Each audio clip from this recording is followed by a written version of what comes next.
First of all, Daryl, thank you for introducing me. You're the first American I know who can express my name correctly as it should be. So, yeah. Peter, I really liked what you said, your opening remarks, and I think they resonate pretty well with what I'm going to say. So, I'm looking forward to having the discussion later on. Okay. Well, honorable delegates of the City of Houston, if they're still around. Dear colleagues from the Port of Houston and other port authorities here present, dear participants on this conference. As Chief Digital Innovation Officer of the Port of Antwerp and a member of the Executive Committee, it's an honor to be your first keynote. The main topic of this conference, being blockchain, holds huge potential and associated enthusiasm for the supply chain, being it maritime or land-based. When I joined the Port of Antwerp 7 months ago, I heard the word blockchain at least 20 times during my first week. And I said to myself, wow, gee, this must be one hell of an innovative sector. Now, of course, the buzz related to new technologies and the associated enthusiasm is not always flanked by maturity in understanding opportunities and challenges. At a personal level, I find it very important to link technology to business strategy and to make the connection between the two to make sure that we're talking about a means to an end and not the end itself or the other way around. Therefore, I would like to focus my keynote on providing you insight in our digital strategy and its key drivers. It provides the necessary context to understand where blockchain fits in and where it can bring, as part of an evolution and not a revolution, added value. Furthermore, the digital world should not be an excuse to disregard the past and forget all valuable lessons history provides. 3 key elements made us successful in the physical world, being our ongoing ability to connect, to collaborate, and to innovate.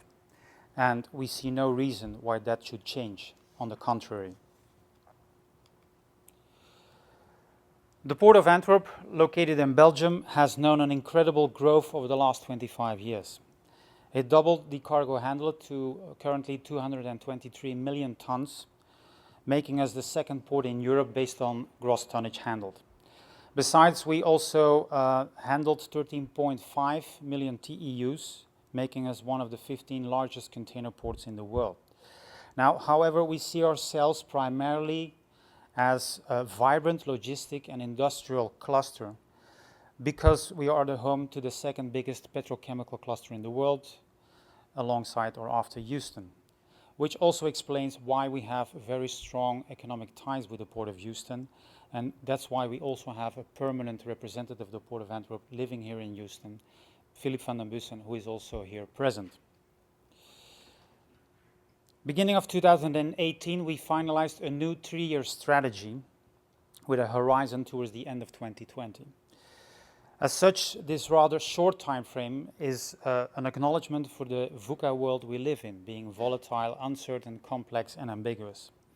Every quarter, we see the direct impact of global evolutions in the world, be it economic or these days also political.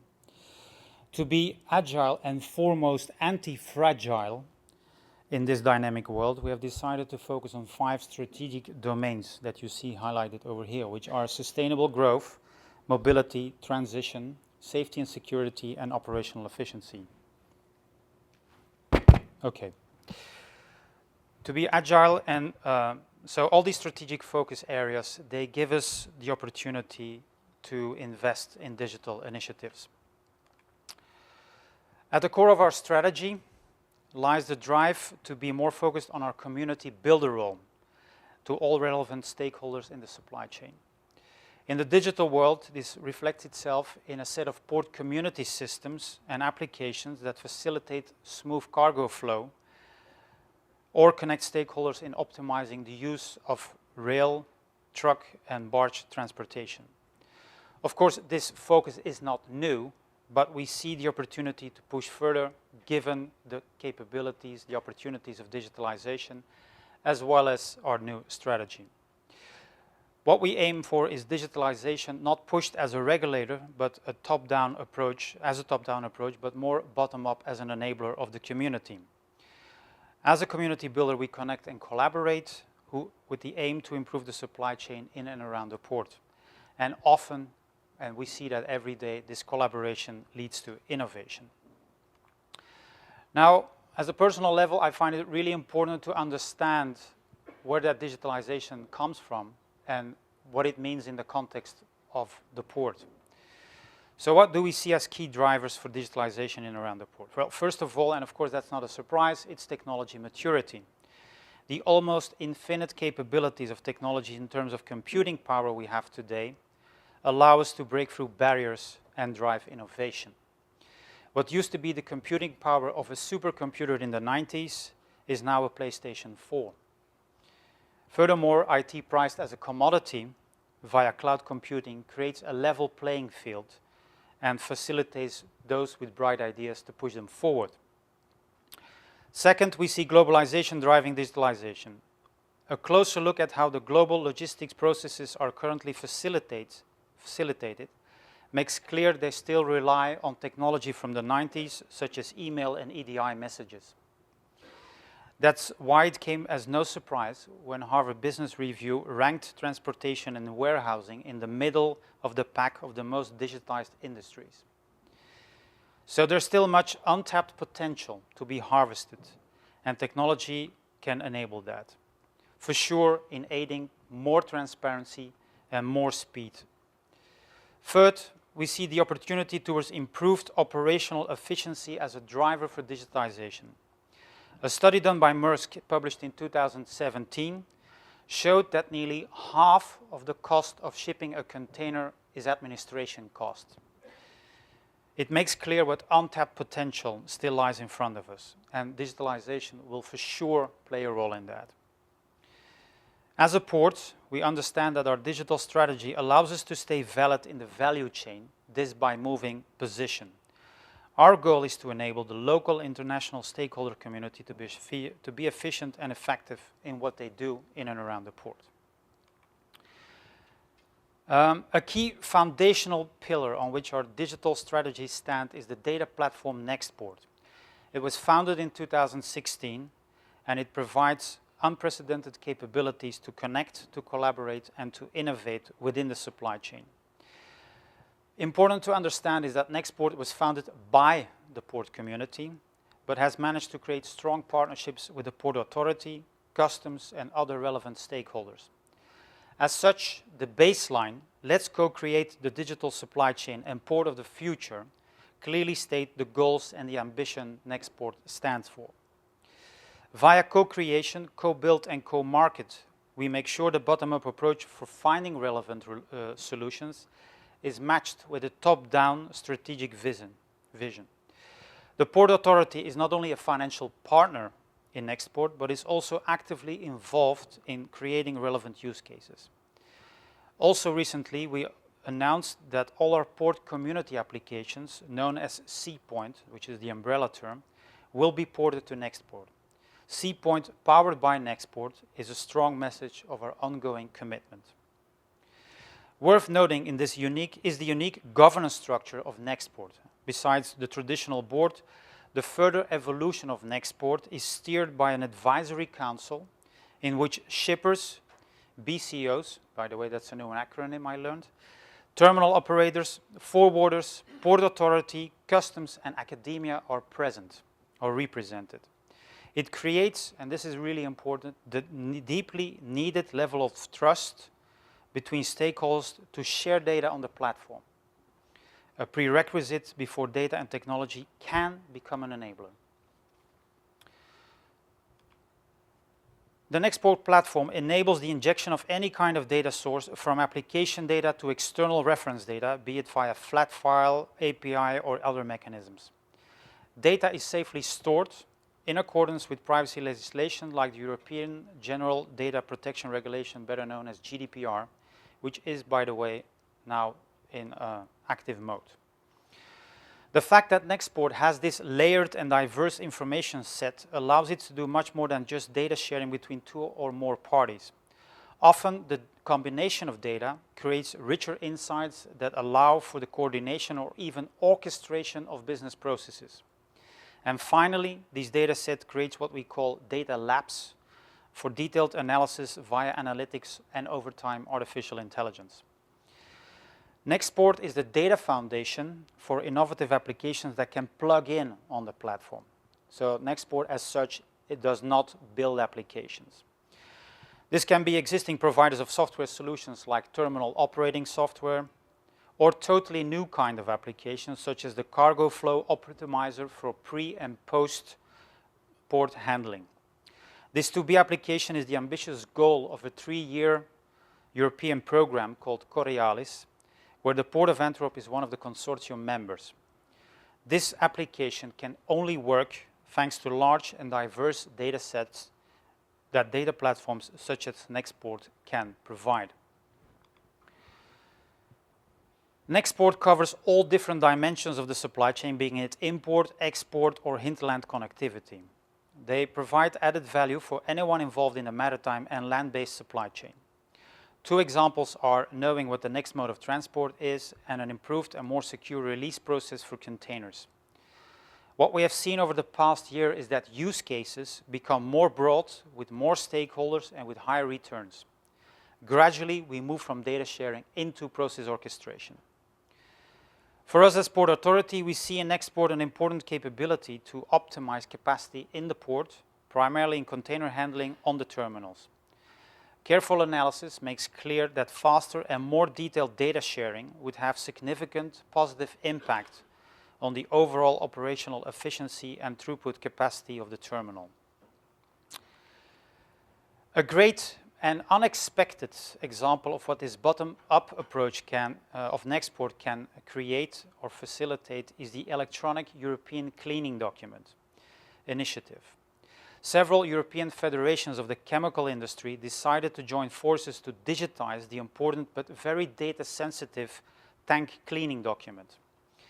A CEO from one of the participating companies told me that the prime reason for choosing Nextport as the underlying platform was the belief that Nextport could guarantee the role as data custodian. This means that given sensitive data that need to be handled, Nextport could leverage one of the core principles of the data platform, and this is key. The owner of the data always decides who has access to what. It's a powerful lesson that's relevant for the future growth of blockchain as well.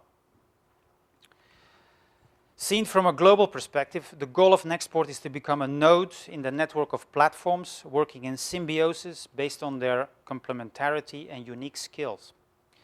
It also allows global players to tie into a local backbone with extended reach in the hinterland, covering all modes of transport and all stakeholders. For shippers and BCOs with transatlantic or international cargo flows, that we believe that would be something to look forward to. Some dream of a UPS DHL-like transparency for maritime cargo, and guess what? Why not? We see no technological reason that would block us from doing so, only the mindset needs to be open. As the Port of Antwerp, openness towards the world has always been part of our DNA, so we're ready. So, where does blockchain fit in all of this? Well, given where we are in our digital journey and the intrinsic potential of blockchain, we are an early adopter to test the full potential as well as identifying remaining challenges, because there are. The speaker that will follow after me, Nico Wauters from T-Mining, will give you a deeper view on what our current use cases are. We do understand that blockchain will, over time, and Peter, you're fully right, we're at the beginning of a very long journey, interesting one, but it's not going to happen in 3 years from now, deliver a missing piece in the overall internet architecture towards a programmable economy with real-time transparency and speed in the supply chain that is at par with the technological capabilities that exist today. And that is what basically it's all about. When you look at this overview of potential architectures, it becomes clear that blockchain combines the best of both worlds, the distributed nature of EDI with the governance structure and mechanisms of data and data transparency of a central platform. Although blockchain has inherent trust mechanisms, it is not technology that will define the pace of adoption. What we have learned from Nextport since the last 2 years is that the gradual growth in trust between stakeholders that needs to take place before data sharing can happen is key.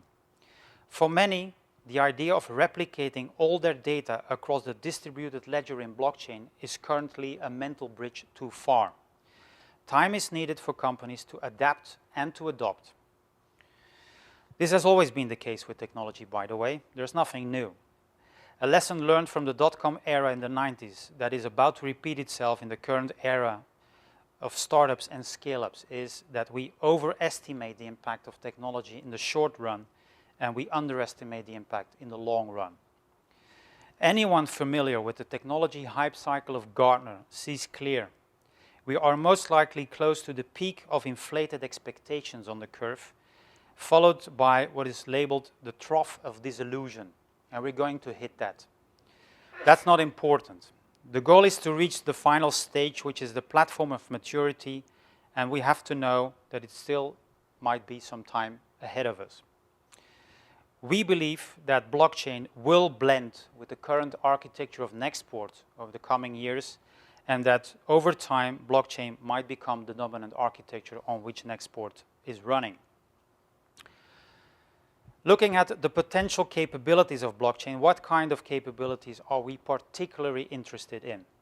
Well, first of all, ownership transfer, especially interesting for all kinds of official documents that need to follow the supply chain process. The current-based paper flows are slow and error-prone, as well as leave the door open for fraud. And by the way, this is not about just digitizing a piece of paper and then sending it on via email, because then you're making a copy of the document. What blockchain provides is the guarantee that you are the only owner of the official document. And that's the big difference between sending around a piece of paper digitized into a PDF document, because then 25 people have the document and you don't know who actually owns it. Verifiable trust, that's the guarantee via the embedded voting mechanism that a transaction did take place via the embedded valuation mechanism and that it is shared amongst the stakeholders. So that is also very important to know, the guarantee that it did take place and that everybody agrees that that is the case. Real-time transparency, the replication across the blockchain of transactions delivers unprecedented speed and transparency in the global supply chain, a key element towards improved efficiency. What I mean by that is that currently it takes a lot of time, there's a lot of latency in global supply chain processes because the data is siloed, locks up in systems, has to be transferred via old mechanisms, and that's very costly in time. If we solve that, it would be the stepping stone towards smart contracts with a higher degree of automation in the supply chain.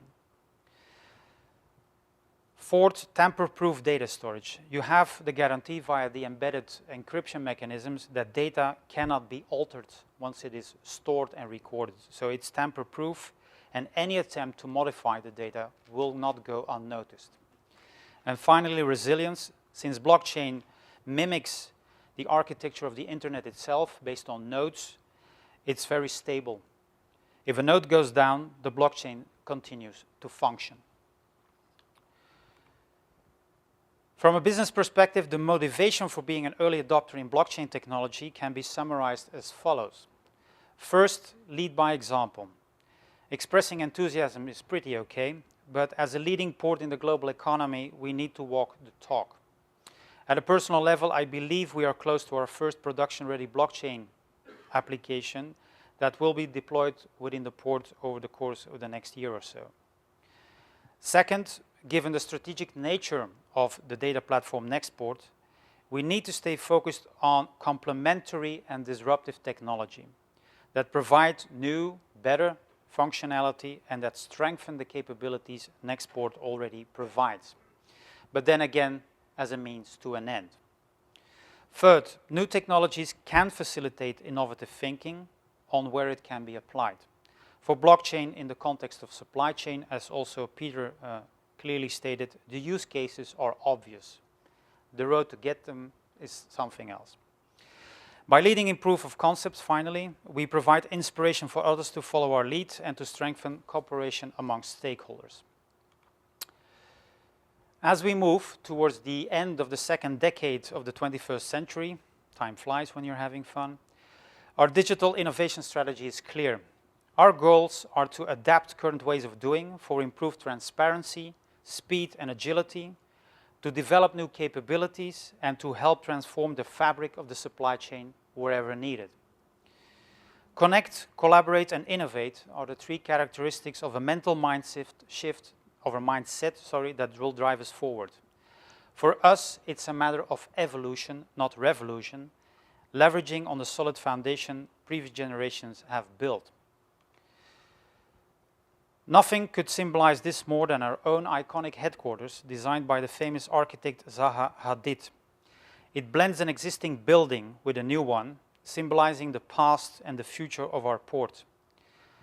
Looking over the port itself, it inspires us to give all for our port. Ladies and gentlemen, I thank you for your attention, and I wish you all a very inspirational 2 days.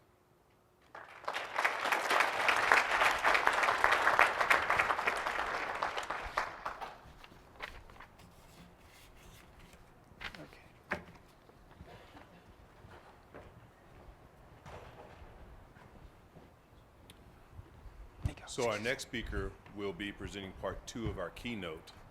We will have Nico Wauters, the CEO from Team Mining, join us, and he will speak more about the use cases of blockchain and how it sets the foundation for the ports of the future. Nico, thank you for joining us.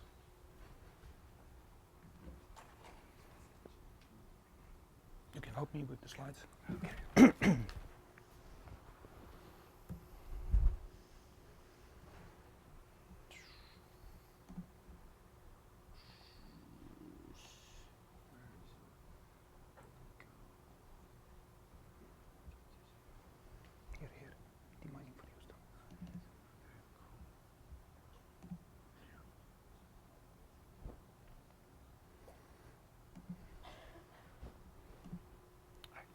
Okay. Good morning. So my name is Nico Wauters. I'm one of the founders of Team Mining. We are a technology startup in blockchain.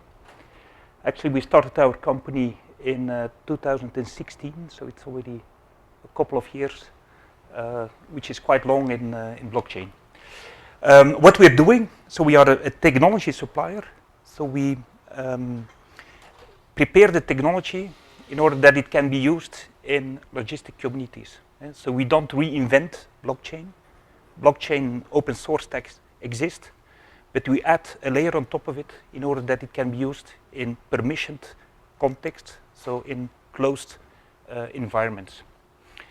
And more specifically in environments in logistics, in order that logistical applications can be implemented in an easier way. Why blockchains and why platforms in general? Erwin touched upon already the fact that this logistical industry has some key performance indicators which could well be improved. For instance, he referred already to the fact that 50% of the cost of a container shipping gets lost to administration. But there are also some other parameters, key performance indicators. For instance, on our highways, 24% of the trucks with containers are actually empty containers. Even if those containers are filled, they're only filled 57%, so there's quite a lot of improvement. The last KPI is the number of stack moves on a deep sea terminal. For instance, if an import container arrives with a vessel, it has to be put on the terminal on a truck or on a barge. Theoretically, you need only 2 moves. In reality, up to 4, up to 5 moves are required before that container gets on a truck or on a barge. Yeah. So there is a lot of room for improvement, a lot of room for disruption. Yeah. And what is the reason why those KPIs are that bad? Amongst other, the lack of collaboration. We all know the supply chain is very decentralized, very long. A container leaves somewhere at the manufacturing unit at the left side and goes to a warehouse at the other side of the ocean. There are a lot of intermediate parties, terminals, deep sea carriers, barge operators, etc. And all those individual companies are quite well optimized. Internal processes are supported by IT systems. So there is little improvement there to gain. But it goes wrong in the handover of the information between those companies. So you have all the data silos. Erwin referred to it already. All the data silos, but going from one silo to the other silo is apparently not easy. And this because it's mainly based on old technology, point-to-point technology. The oldest technology at the left side is paper. A good example is the bill of lading. The bill of lading exists since the 17th century and is still a very essential document in this industry. Other example is Edifact. Edifact, as you all know, not of the 17th century, but of last century, of the late 80s, so quite old. And what is also interesting is to see a lot of web portals. So a lot of companies tell to us, we have launched a new web portal, but in fact those web portals just outsource the manual work to customers or to suppliers. And so companies decide that data has to be entered by their customers manually. So a web portal is not really a good example of IT transformation. So the only solution for this is using portals, and portals are not new. Cloud-based portals are existing already 2 decades, I would say. You have port community systems, you have global portals, but the limitation of those portals is the fact that they are central, so they're not always considered neutral. And the sector is a little bit careful. Why would we share all our data on such a portal if our competitor in future could see also some of that information? So there is a lot of reluctance to use portals. What will happen with the portal in future if they are acquired? What will happen with my data? So blockchain is a good answer to this. To this missing of the issue of trust. And so with blockchain, you can do much more things than purely sharing data.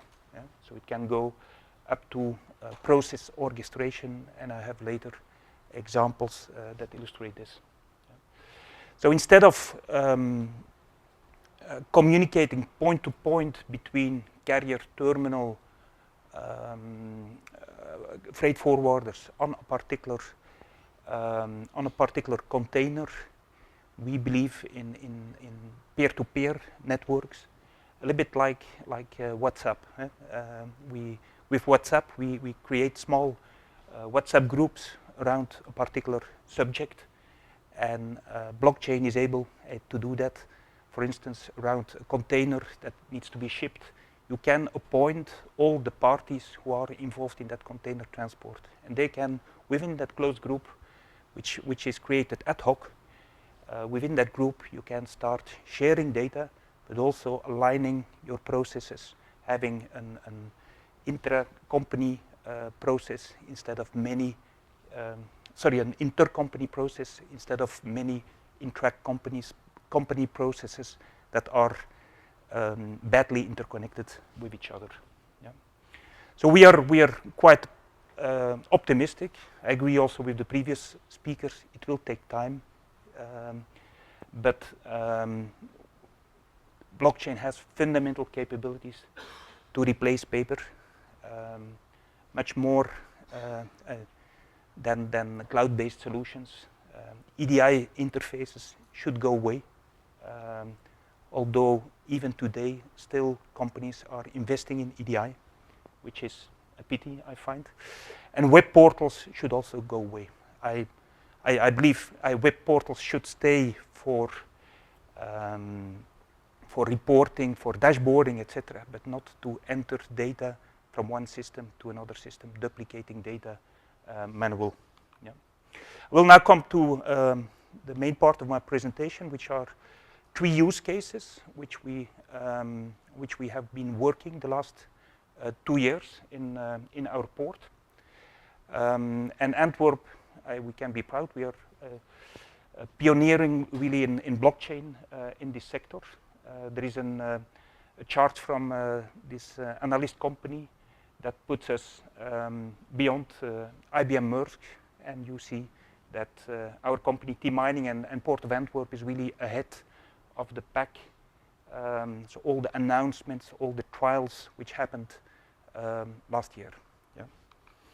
And the first proof of concept that we have done last year in the summer had to do with transferring of assets. With blockchain, you can really transfer something from one part to the other and ensure that the same asset is really transferred and cannot be sent twice to different people. The problem that we're solving in this use case is releasing the container. Yeah? If up to now, if a container needs to be picked up by a truck driver at the terminal for an import container, the driver shows a PIN code. So he identifies himself and then types in a secret PIN code. It's a bit like we're used to draw money out of an ATM machine. It seems very safe, but in reality, it hasn't been proven to be that safe. The problem is that the PIN code follows a very unsafe route before it arrives at the truck driver. So the PIN codes are created by the carriers who have the bill of lading. They create this pickup right, give it to the consignee, which is often the freight forwarder. Freight forwarder appoints a barge operator or a trucking company. Trucking companies work very often with subcontractors. So those PIN codes are forwarded very unreliable via email, via fax, not via fax, via PDFs. And a lot of people see the PIN code before it arrives at the truck driver. Yeah? And so we tokenize this, so we make a digital right of this. It's becoming an asset, and through blockchain technology, this asset transfers from the carrier to all those intermediate parties which I just mentioned, up to an individual truck driver who gets the right to pick up a container.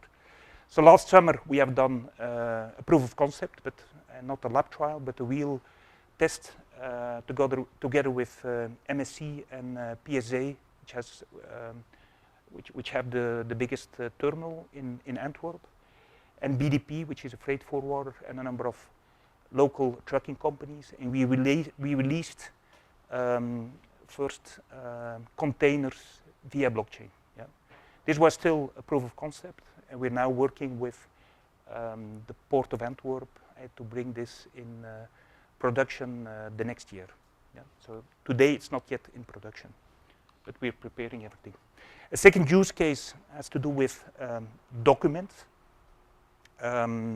Also, Erwin mentioned already that with blockchain you can ensure that you transfer properly ownership of a document.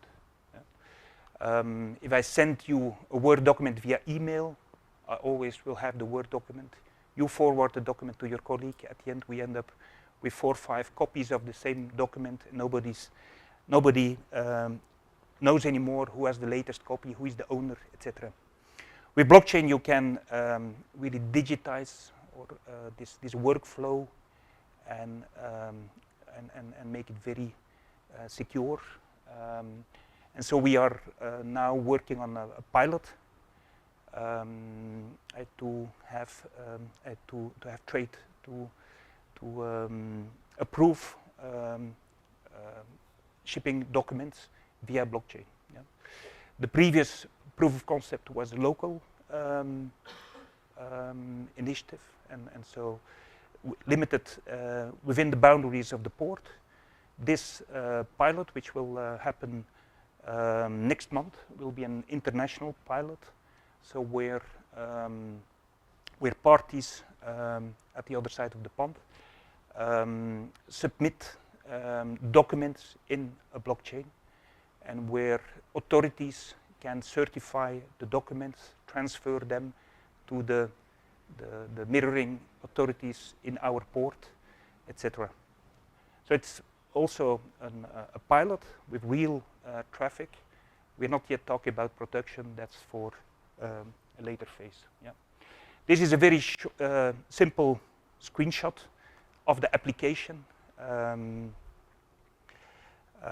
So it's the user interface, because it's always very difficult to show blockchain, because blockchain is in fact a back office application. It's like the engine in your car. How do you show the engine? By driving around with your car. It's a bit difficult, but nevertheless this is a very simple user interface where so the parties can upload documents, accept, approve documents, reject documents, and transfer them to the next party in a very well-defined document workflow. Yeah. But what is specific also with this user interface, it's not talking to a central platform. It's not a central web-based server, but you're talking to an individual node. So you have a blockchain network with many nodes, and this user interface works with your local node. So there is no central server here. Yeah? And obviously, the user interface is just for the beginning, for proof of concept pilots. Ultimately, this interaction with the blockchain should go via the existing software, existing ERP packages, terminal operating software, or whatever the company, the individual stakeholder is using. Yeah. And then finally, a third, the final use case is we call it chain-based collaboration. And it is a use case that we do with one of the terminals in our port, where they lack information of the shippers. Yeah? One of the challenges in the sector is that parties need to work together. For instance, the terminal with the truck driver, or the terminal with the shipper, and there is no contractual relation between them. So it's very difficult to organize collaboration if there is no contract. And so in this use case, the terminal gets information from the shipper on the next mode of transport. So which whether the import container goes on a barge or on a truck, and this will save the terminal operator quite some moves. Yeah. But again, blockchain is very important there to create the trust, because those companies do not have that contractual relationship. Yeah. Now, what are the three lessons that we learned out of those three use cases? They're all in pilot or they're all in proof of concept or pilot phase. First of all, that building applications in blockchain takes time. Yeah. It takes time to develop them technically. That's certainly also important. The languages to program a blockchain are new languages. You don't find developers, and also the libraries, etc., are still the tools that help you are still very immature. That's why we're developing also tools for the logistic market to help future developers to create faster applications. But also, as mentioned, blockchain is a back office technology, so you need to make it to interface, to integrate with existing applications. From a technical point of view, those integrations are very simple. It are standard APIs, but it takes time to talk with all those ISVs, software vendors, and convince them that they should talk to a blockchain via an API instead of using EDI. Yeah? And but what is the most time-consuming is really getting all the noses in the same direction for those use cases, because all the use cases that I illustrated all have to do with collaboration. And we're convinced that blockchain is not a good solution for individual companies. There are no applications within a company for blockchains, because blockchain should, within an enterprise, there should be trust.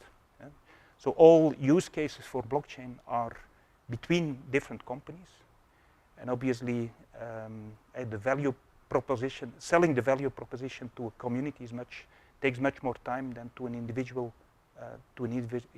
company. So the non-technical aspects are determining the pace of adoption. Erwin referred also to Nextport. The governance of the blockchain is also very, very important. Some people say blockchain removes the middleman. Yeah, that's only partially true. Also in permission blockchains, you still need governance. You need somebody or an organization that decides who can access the blockchain, which applications are running on top of that blockchain. Yeah? And so a governance structure cannot be underestimated. In the Port of Antwerp, we're very lucky. We have Nextport. Nextport being owned by all the organizations, all the associations, so the terminals, the carriers, the freight forwarders, and port communities, so even the authorities are participating in it. So we have a very good body instrument that can play this role of governing the blockchain. Yeah. That's a situation which is not, which will not be the case in all the ports. Yeah. And then the final lesson is interoperability. We are sure that in the future there will not be a single blockchain for the maritime sector, for the logistics sector. So we see a lot of initiatives popping up worldwide, and none of them, okay, in at least in the next 5 years, I think will take over. So you will need a way to interconnect those blockchains, and that's also from a technological point of view difficult. But there are now there is light at the end of the tunnel. So there are now technological solutions for interconnecting permissioned blockchains, yeah? In order that a document that is created in one blockchain in future can be transferred to another blockchain. If you want to know more about that, Google for Cosmos. That's the technology. It's one of the initiatives to resolve that problem of interoperability. Because every blockchain is an island of trust, with its own governance, and you need bridges to transact between those blockchains. Okay, so that are a little bit my 3 takeaways. We believe that from a technological point of view, okay, the permission blockchains are ready to be used in production, and all the myths which exist around blockchain, that it's energy consuming, slow, etc. Remember, they are only the case for public blockchains, not for permission blockchains. So permission blockchains do not have those advantages. So they're production ready in case you have a solution for governance. Yeah. The success of blockchain will depend on the ability to create communities, to find partners that want to align themselves, and yeah, those who believe that there will be a single blockchain, I fear I will need to disappoint them. So standardization and interoperability is important, and certainly standardization, there are still some hurdles to be taken there. Okay, thank you.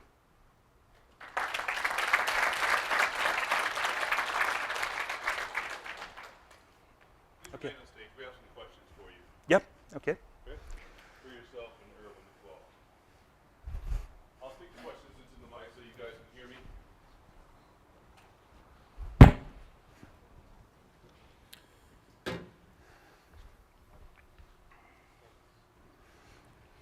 Okay, so our first question is, with Port of Antwerp's One moment. How is Nextport development governed with so many stakeholders? That's the first question. Yeah, okay. Well, I made reference to the advisory council that brings all these stakeholders together to decide upon what are the most valuable use cases to work on. That doesn't mean that it is not a challenge, but at least we have all the stakeholders around the table. I forgot to mention that the president of that advisory council is not the Port Authority, it's the CEO of one of the leading BCOs in the harbor. Yeah. So that is really important in making them understand that they drive the progress of what we're doing. And of course, initially, keeping in mind what kind of a important container port we are, the first use cases were all focusing on containers. But step by step, we're going to the break bulk, boys and girls. We're going to the energies, the chemical sector. We're focusing much more on the cargo owners, but that's a step-by-step approach. And in between, you've got a couple of burning platforms that also enable Nextport to become part of the solution, like congestion in barge handling. We were stuck last year with waiting times up to 3-4 days. And as part of a solution, all the stakeholders had to come together to come up with an agreement. How are we going to solve this? Because if everybody keeps looking at one another, it's not going to happen. And surprise, surprise, better data sharing, better planning upfront via data sharing was one of the key elements to break through it. And then, of course, you're lucky that you have this platform. And also keep in mind that this was something that was created by the community for the community.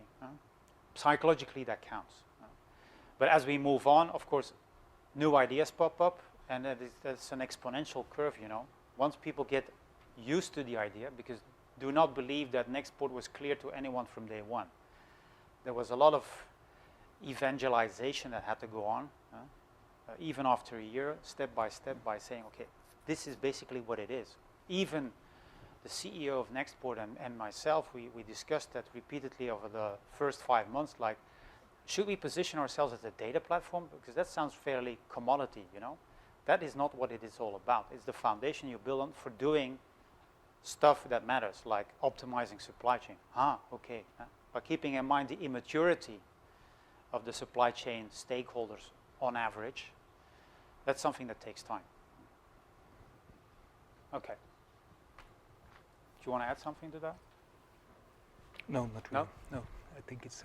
Okay. The next question is really, could you speak a little bit more about how Nextport integrates into the blockchain technology that sits underneath it, or just how do they integrate? How do they talk to each other? Yep. Not the secret sauce, but in more layman's terms, if you don't mind. Yeah. But the Nextport, the current data sharing platform is a central cloud-based solution, and we will complement that with a blockchain solution.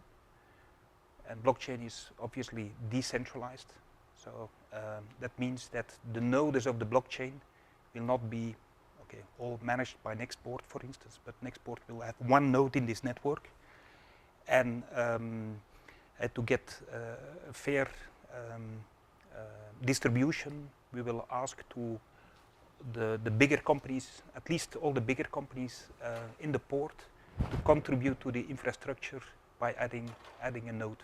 So we will have a real decentralized structure. In the first use cases, the two platforms, so the central and the decentralized platform, will not be interconnected. But we're looking at rather simple use cases for blockchain.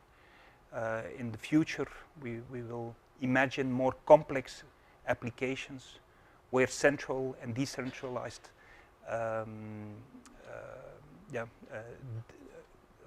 the two infrastructure will need to be interconnected, but that's still a way out. Yeah, and also keep in mind that both Nextport and blockchain, they're just an engine. There's nothing visible to see, so it has to link in existing or new applications. And the way that is done, technologically speaking, is via APIs, which in layman terms means a plug in a socket. It's a simple way, a standardized way of connecting those two. And on Nextport you have a marketplace where all the APIs that are available to be used are exposed. And that's the way by which we are going to also put the blockchain APIs and make them accessible, so that all the interested parties only have to use one way in, and not, okay, Nextport for this, blockchain for that. Yeah. This is what we're going to do as a first step. And the blockchain, of course, is a distributed model, but it provides additional functionalities that the traditional, I'd say, the more relational database architecture cannot provide. Or it would be really difficult to mimic those. So, and that's where the cohesion and the symbiosis is. And as we start to understand better and better what opportunities lay in front of us, it will evolve, but step by step. And it shouldn't become a sort of a religious discussion on which one of the platforms is best in terms of architecture. It doesn't matter. The first priority now is to get business value out of Nextport, which is already starting to show. Extend the community, extend the use cases, and we will define jointly what are the use cases where blockchain is better suited than what we currently have in architecture. So. And the interface technology, okay, is exactly the same. API calls to a central solution or to a blockchain. So for a developer who's building enterprise application for the stakeholders, he should not see the difference. No. Overall, blockchain is back office. I hope that in 10 years, a lot of people are using blockchain without noticing it. It should be invisible for the end user. No. Okay, we have two more questions for you. The next question is, how many developers on BC applications does the Port of Antwerp have? Well, we don't have our in-house developers yet. We believe in joining forces with companies that are ahead of the curve and provide expertise. But as we evolve, we will bring them on board, or we will educate our existing portfolio of developers, which we around 25 or so. So we have a fair amount of developers that historically we're all focusing on port community system applications, and that will over time integrate or leverage on the capabilities of blockchain. Yeah. And the final question is a broader question, and the question is, would you please elaborate on how blockchain technology will reduce the shipping of counterfeit goods? Okay. That's an I think one. It's a very good use case, I think, for blockchain. So without going into the technical details, but you know, blockchain is based on distributed ledgers. So you have a network of nodes, and they all keep track of all the transactions. Yeah. So if you want to increase the traceability of your supply chain, it's very important to register as much as possible any existence, anything which happens on a piece of good in such a trust layer. Yeah. But a very famous example of this is Everledger, and Everledger is a company that uses blockchain to register diamonds, where an individual diamond is registered on the blockchain, really at the source, so at the mining, at the mine, and is then, and every transfer from one company to the other registers on that same blockchain the transaction up to the moment that you buy a diamond in the shop, where you get the unique ID or a QR code and can verify online the full history of that diamond. So diamond is one example, but I think in global trade there are many issues with counterfeit. So you can apply the same concept on drugs, electronics, on a lot of different goods. Yeah. Well, preventing counterfeit would mean that you would have to have a blockchain that also includes the producer of the goods. But detecting counterfeit, I think that's a first step. Because of the increased transparency in the information you pass on in the supply chain. Currently, we often lack detailed information, which means that customers have to do a sort of a trial and error to pick out, and then they detect, but how much do they pass through or is allowed to pass through? So that more detailed insight would already enable us to detect counterfeit goods when they enter the port. And prevention is, of course, the next step. That's a little bit further away, because that would mean that you have to extend the reach of your blockchain process from production or even from raw material production into shipping and whatever. Yeah. Right? Okay. Yes. Mr. Verstraelen, Mr. Wauters, thank you for joining us Yep. today. Okay.